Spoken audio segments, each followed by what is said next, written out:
तो ये एक राज भी है कि क्यों आप सभी की कुंडली गलत है। अगर एक मायने में देखा जाए तो 2 घंटे से पहले लगन नहीं चेंज होने वाला। तो लाल किताब कुंडली और लगन वैदिक कुंडली और बाकी ज्योतिष सभी की जो हमारे पास लगन कुंडली होती है वो तो चेंज नहीं होने वाली। ना जाने 2 घंटे में कितने बच्चे पैदा होंगे। तो क्या उन सबका जीवन एक समान होगा?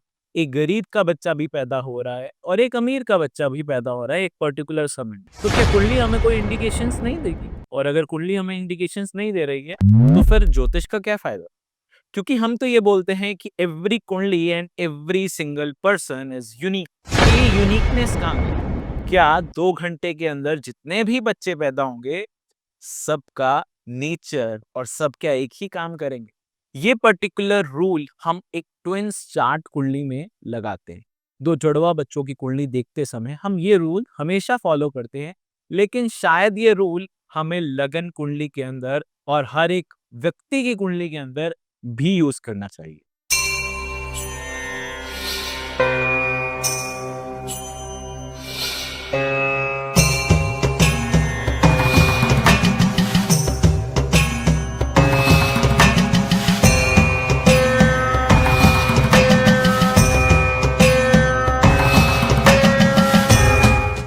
नमस्कार, आप सभी लोगों का स्वागत है एस्ट्रो अंगिरा में। आज हम जिस विषय के बारे में बात करने वाले हैं, बहुत ही ज़्यादा इंटरेस्टिंग विषय, how to predict a twins chart कुंडली। क्योंकि 2 घंटे से पहले लगन चेंज नहीं होता, तो 2 जुड़वा बच्चों का जिनका डिफरेंस, बर्थ टाइम का डिफरेंस 5 मिनट, ज़्यादा से ज़्यादा 10 मिनट होता है, तो उनकी कुंडली में क्या डिफरेंस होता है? कुछ जुड़वा बच्चे, एक मर जाता है और एक जीवित रहता है। या फिर हम ये भी कह सकते हैं कि एक जुड़वा बच्चा बहुत ही अलग डिफरेंट जिंदगी व्यतीत करता है और दूसरा बच्चा बहुत ही डिफरेंट। तो ऐसा क्यों? अगर लगन कुंडली सेम है तब भी, अगर लगन कुंडली सेम होकर भी ये डिफरेंट रिजल्ट मिल रहे हैं, तो लाल किताब को क्या हम ऐसा कह सकते हैं कि लाल किताब गलत है? बहुत सारे लोग इसी कारण लाल किताब को गलत मानते हैं। तो अगर लाल किताब को इस चीज के लिए गलत कहा जाए, तो वैदिक एस्ट्रोलॉजी को भी गलत कह देना चाहिए और बाकी ज्योतिष को भी गलत कह देना चाहिए, क्योंकि लगन कुंडली वैदिक की ही हम मानते हैं। अगर वैदिक की लगन कुंडली गलत होती है, 2 घंटे से पहले वैदिक की लगन कुंडली का लगन चेंज नहीं हो सकता। ये कुछ रूल हैं, हर एक चीज अपने समय पर ही परिवर्तित होती है। तो ऐसे ही हर ज्योतिष में रूल। तो कुछ लाल किताब के ज्योतिषी अगर ये बोलें कि 2 घंटे से पहले कोई लगन चेंज नहीं होता, सभी कुंडली को एक समान देखना चाहिए, राशि को भी छोड़ दो, नक्षत्र को भी छोड़ दो, तो वो लाल किताब का एस्ट्रोलॉजर बहुत ही बेसिक नॉलेज रखता है। उसे अभी लाल किताब के बारे में कुछ भी नहीं पता। क्योंकि लाल किताब को अगर हम बाद में समझें, तो लाल किताब की निशानियाँ का जो इन्वेंशन किया गया था, वो इसी चीज़ के लिए किया गया था कि आपको कुंडली की ग्रहों की प्लेसमेंट समझ आ जाए, जो कि हर समय चेंज हो सकती है या फिर हर व्यक्ति की कुंडली में एक अलग प्लेसमेंट के साथ हो सकता है। इसका कारण लाल किताब में ये भी दिया गया है कि लाल किताब की कुंडली हाथ की कुंडली के साथ मैच कर बनानी चाहिए, तब लाल किताब का असर बहुत ज़्यादा होता है। अगर हम उसे भी छोड़ दें, तो लाल किताब की निशानियों से ग्रहों की प्लेसमेंट बिठाकर उसके बाद प्रेडिक्शन की जानी चाहिए लाल किताब में। बाकी ज्योतिष के बारे में अगर बात करें, तो बाकी ज्योतिष के साथ हमें अ, अगर हम पर्टिकुलरली वैदिक ज्योतिष की बात करते हैं, तो हमारे पास वैदिक ज्योतिष में वैदिक लगन के साथ हमारे पास डिविजनल चार्ट्स होते हैं बहुत सारे।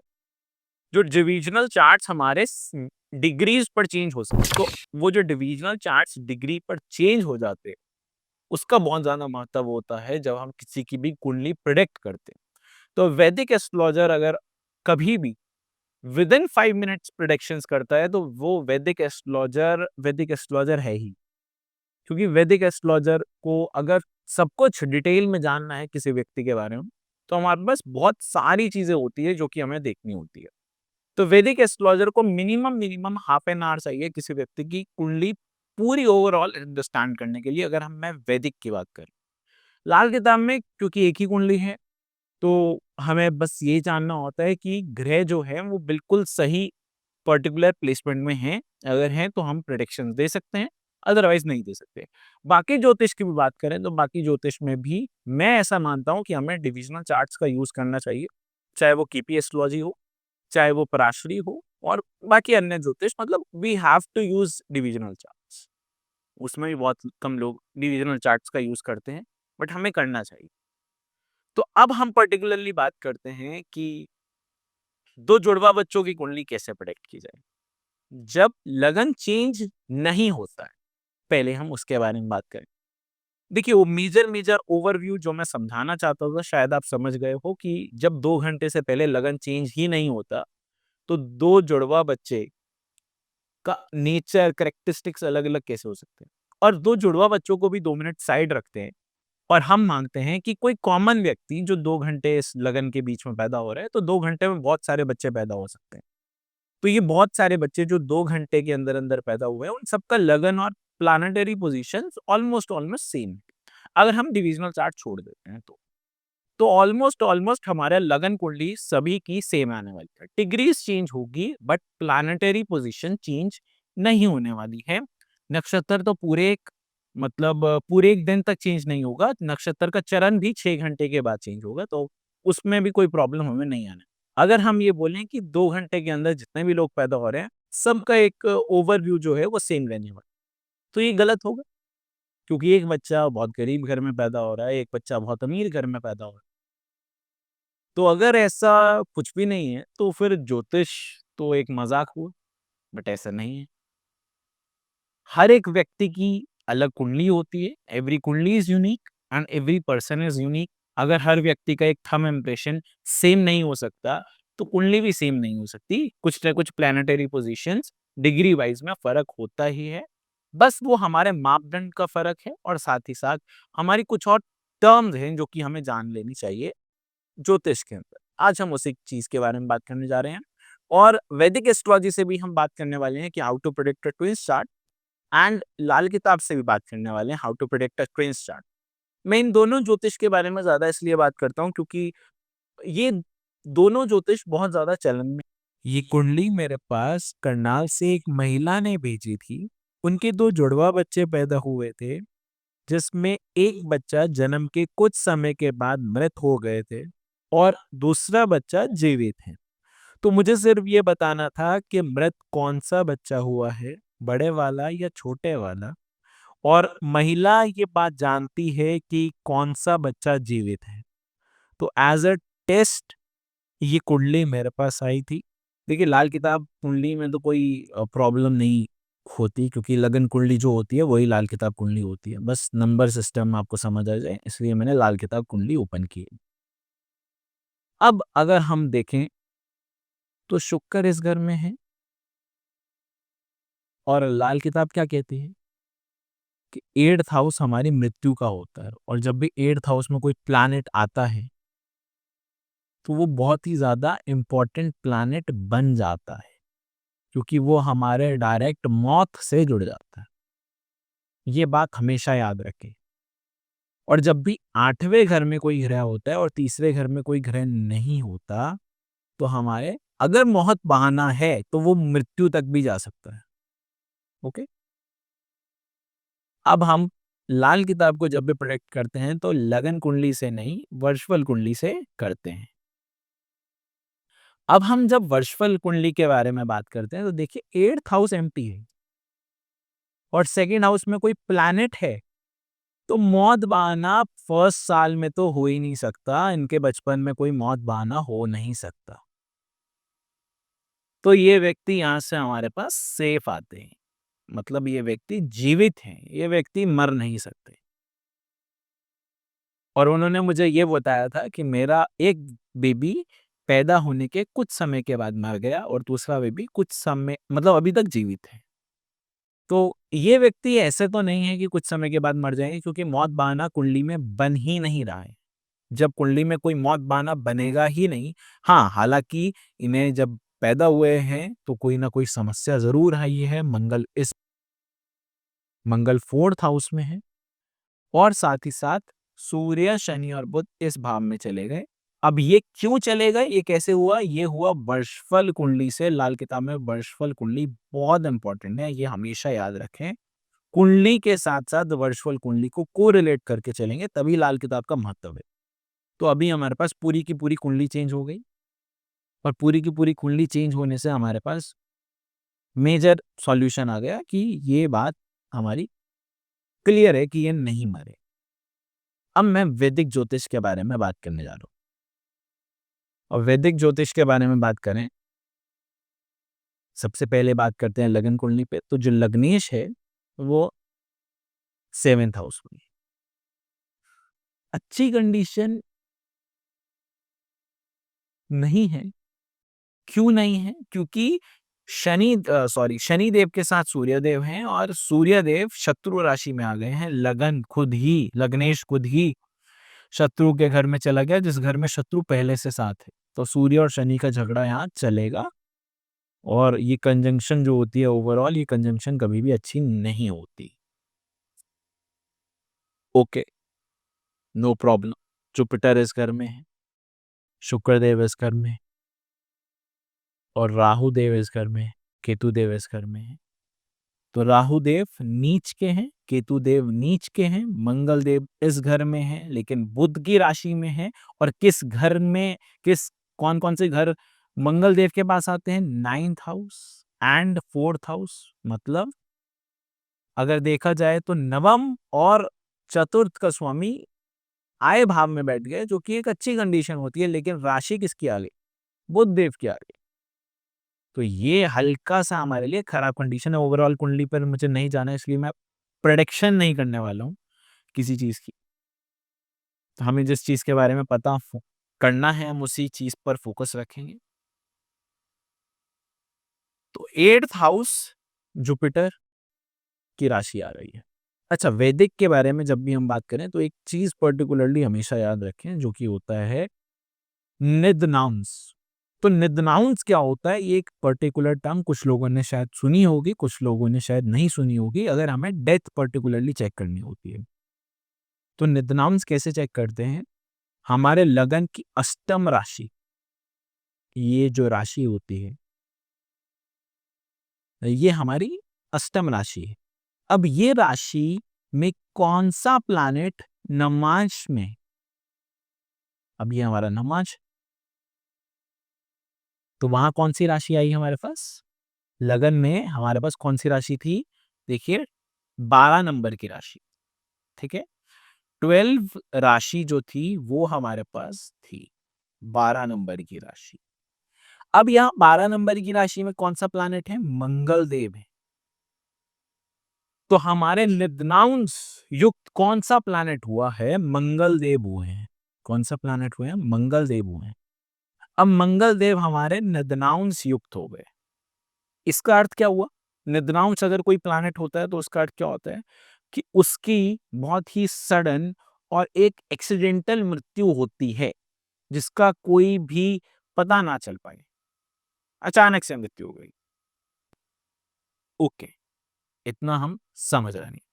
अब ये नमाश निर्गुणांश युक्त आ गया और मंगल देव आ गए, तो ये समझ आ रहा है कि इनके भाई की, इस बच्चा का जो भाई होगा, उसकी एक बहुत सडन एंड एक्सीडेंटल डेथ होगी। ये हमारे पास आ चुका है।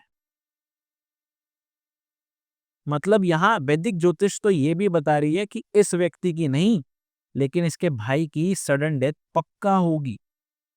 बाकी ज्योतिष ने अभी तक मुझे ये नहीं बताया, केपी हो कोई और अन्य ज्योतिष हो, अभी तक किसी ने नहीं मुझे ये बात बताई। मुझे ये बात किसने बताई? वैदिक ज्योतिष ने, क्योंकि ये प्लैनेट निदनांश युक्त है, तो इसका जो भाई होगा उसकी सडन या एक्सीडेंटल डेथ होगी। तो कॉन्सेप्ट तो यही खत्म हो गया और जानना ही यही था। लेकिन ये कॉन्सेप्ट यहां खत्म हुआ है, बट वैदिक में हमें पता चल गया कि इनके भाई जो भी होंगे उनकी सडन मृत्यु हुई है। तो मुझे दूसरी कुंडली चेक करने की जरूरत नहीं है। लेकिन अभी हमने केपीएन लाल किताब से बात नहीं की, तो एक बार उनसे भी देख लेते हैं कि क्या ये कंडीशन वैदिक में जो बनी है, ये केपी में और लाल किताब में भी हमें शो होती है या नहीं होती है। चलिए देखते हैं। अब ये आई है हमारे पास लाल किताब। तो अब लाल किताब में देखिए, अगर मैं बोलूं वर्षफल कुंडली, तो आपके सामने मैं वर्षफल कुंडली भी दिखा देता हूँ। उसमें कोई मेजर डिफरेंस नहीं आएगा, क्योंकि लाल किताब की वर्षफल कुंडली में कोई मेजर डिफरेंस नहीं आता है। तो लाल किताब की मैं आपको एक बार दिखा ही देता हूँ कि उसमें कोई डिफरेंस नहीं है। अगर ऐसे देखें तो कोई डिफरेंस नहीं है। अब आप बोलेंगे कि अष्टम तो खाली ही है और राहु देव यहाँ हैं, तो मृत्यु नहीं होनी चाहिए, मृत्यु नहीं होगी। अब पहला रूल सेकंड में भी तो लगाइए, लेकिन यहाँ सेकंड रूल नहीं लगेगा। उसका कारण क्या है? अब हम लाल किताब में इंट्रोड्यूस करते हैं, वो है कुंडली को शोध करना। और कुंडली को शोध करने के लिए हमें एक पर्टिकुलर जगह जाना पड़ेगा। हर सॉफ्टवेयर में अलग-अलग वो जगह होती है, उस जगह ज़रूर जाएँ। जब भी हम लाल किताब कुंडली प्रेडिक्ट करते हैं, तो मैं हमेशा बोलता हूँ कुछ पर्टिकुलर चीज़ का ध्यान रखें, वो है कुंडली शोध ज़रूर करें लाल किताब के समय, क्योंकि हमारे पास डिविज़नल चार्ट्स नहीं है। एक कुंडली से ही सब कुछ बताना है, तो वो ऐसे नहीं बता पाएँगे। तो हमारे पास सबसे पहली चीज़ क्या आती है? 5 और 25। अगर हमारी कुंडली 5 डिग्री से कम है या 25 डिग्री से ज़्यादा है, तो कुंडली को शोध करना नेसेसरी है। और देखिए आप 26 डिग्री का लगन है, तो कुंडली नेसेसरी है शोध करना, ऐसे तो हम बता ही नहीं सकते। तो पिछली कुंडली शोधित थी, मैं उनकी आपको बता देता हूँ, उनकी जो लगन की जो डिग्री थी वो थी 24 डिग्री एंड 32 मिनट्स। सॉरी, ये सेकंड हो गया। मिनट मतलब एक डंडा कम होता है, उसमें उसको मिनट बोलते हैं। तो 24 डिग्री एंड 32 मिनट्स। तो ये पिछली बच्चे की लगन वो था। अब वाले का जो है वो है 26 डिग्री एंड 17 मिनट्स, जो कि बहुत ज़्यादा है, इसलिए अब हमें कुंडली शोध करनी पड़ेगी। अब लाल किताब में कुंडली शोध करने के बहुत सारे मेथड्स हैं।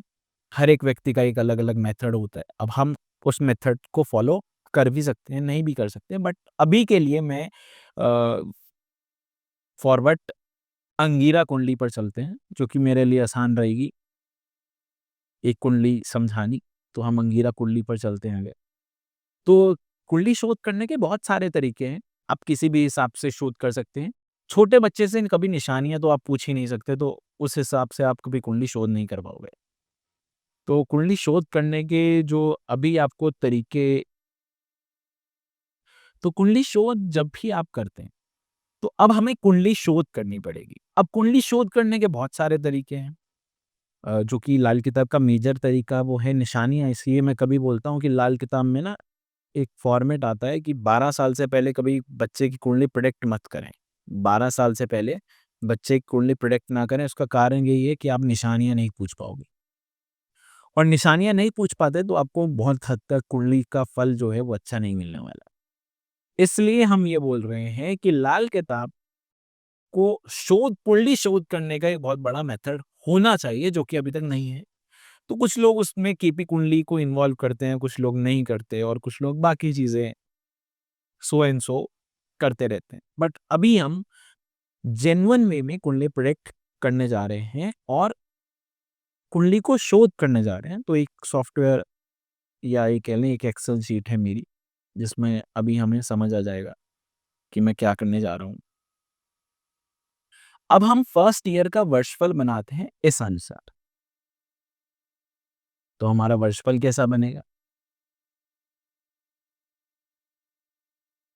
देखिए, अब हम उस कुंडली से एक वर्षफल कुंडली बनाने जा रहे हैं। तो फर्स्ट हाउस में हमने कौन-सा प्लैनेट बोला था? जुपिटर, जो कि फर्स्ट हाउस में ही रहता है। सेकंड हाउस में कौन-सा प्लैनेट था? तो सेकंड हाउस में हमारे पास कोई भी प्लैनेट नहीं था।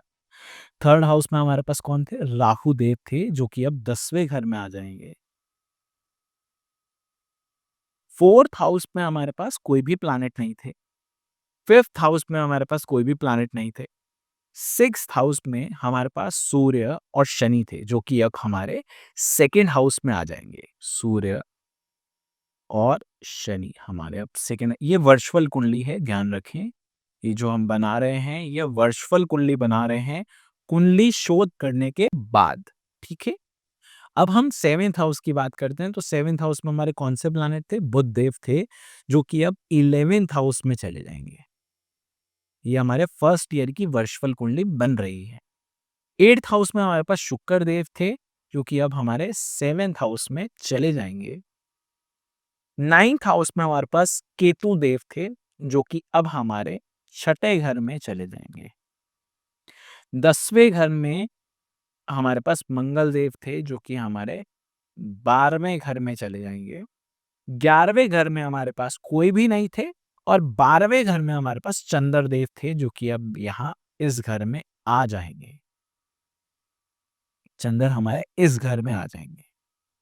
तो चंद्र जब इस घर में आएँगे, तो हमारे मौत बहाना शुरू हो चुका है।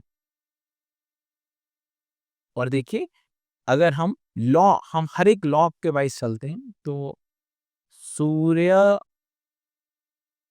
मतलब गुरु ने चंद्रदेव को टक्कर मारी है, जो कि नॉर्मल थिंग है।